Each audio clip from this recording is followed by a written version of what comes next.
Jesolo, città sempre più ambita per le vacanze o per brevi soggiorni di relax, anche dai VIP dello show business.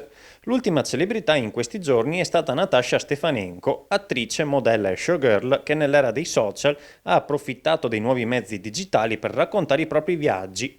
E proprio per questo è tra gli influencer scelti dalla Regione Veneto per raccontare il territorio, in questi giorni tra Jesolo e Cavallino Treporti. Grazie per questa anche ospitalità e accoglienza, siamo molto contenti, vogliamo conoscere questa zona meravigliosa. Il approfondimento dei posti in cui vai devi essere curiosa ed apprendere e amare ogni posto in cui vai.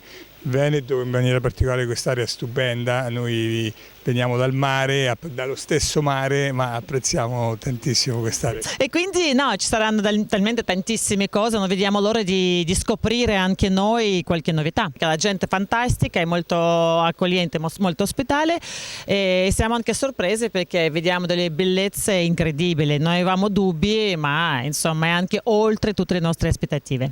Mi fa piacere condividere attraverso i social la mia esperienza, le mie emozioni e i miei pensieri. E comunque devi parlare anche e comunicare con il cuore, questo è importante, essere se stessa e parlare con il cuore.